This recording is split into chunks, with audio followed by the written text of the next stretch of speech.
ठाकुर अमर रहे, कर्पूरी ठाकुर अमर रहे, जनेश्वर मिश्रा अमर रहे, जनेश्वर मिश्रा अमर रहे, जनेश्वर मिश्रा अमर रहे।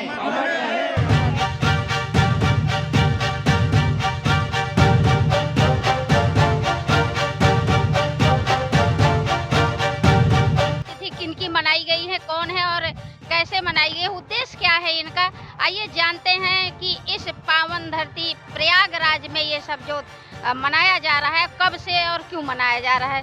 तो पहले तो आप अपना परिचय दीजिएगा और हम जानेंगे कि उद्देश्य क्या है और किसकी पुण्यतिथि। देखिए, मैं अवधेश आनंद हूँ, जो छोटे लोहिया जनेश्वर मिश्र जी का शिष्य हूँ और छोटे लोहिया जनेश्वर मिश्र जी के विचारों से और माननीय मुलायम सिंह यादव जी के संघर्षों से प्रेरणा लेकर के समाजवादी चिंतन शिविर की शुरुआत 2006 में इस गंगा नदी के संगम के किनारे हुआ था और माननीय धर्मेंद्र यादव जी तत्कालीन मैनपुरी के सांसद थे। उन्होंने उस शिविर का उद्घाटन किया था और छोटे लोहिया जनेश्वर जी 1 महीने शिविर संचालित होने के बाद बसंत पंचमी के अवसर पर उसका उन्होंने समापन किया था। छोटे लोहिया जनेश्वर जी कहते थे कि देखिए, इस संगम के किनारे जहाँ करोड़ों लोग आते हैं, जहाँ गरीब अमीर और टाटा बिरला ब्राह्मण दलित सब आते हैं और गंगा मैया किसी से नहीं पूछती है तुम किस बिरादरी के हो, बड़े हो, छोटे हो, गरीब हो, अमीर हो। इसलिए समाजवाद की प्रेरणा स्रोत हैं हमारी गंगा माँ और यहाँ पर इसलिए शिविर लगना चाहिए और यहीं पर समाजवाद की बात होनी चाहिए।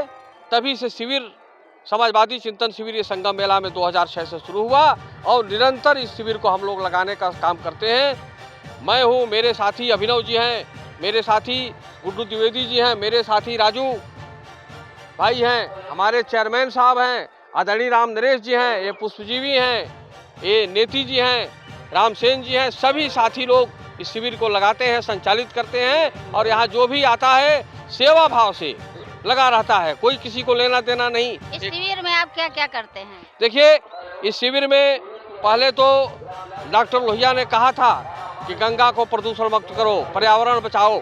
डॉक्टर लोहिया के सप्त क्रांति का जो उन्होंने जो 7 क्रांति बताई थी उसको हम लोग लागू करने के लिए चिंतन करते हैं, मंथन करते हैं और खास करके गरीब आदमी, कमजोर आदमी, डॉक्टर लोहिया का जो अंतिम आदमी था, आखिरी आदमी था, डॉक्टर लोहिया उसके चेहरे पर मुस्कान लाने के लिए काम करना चाहते थे और उसी सपने को साकार करने के लिए हम लोग इस शिविर को लगाते हैं।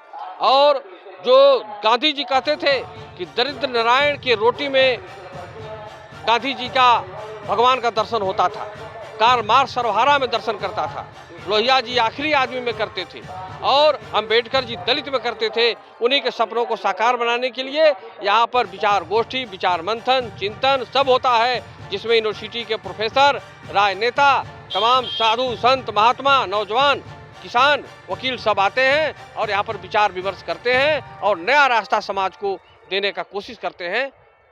इसीलिए हम लोग यहाँ पर समाजवादी चिंतन शिविर का कैंप लगातार चलाते हैं और सन 2006 से इस शिविर की शुरुआत हो गई है, लगातार चल रहा है और भविष्य में भी निरंतर चलता रहेगा। धन्यवाद।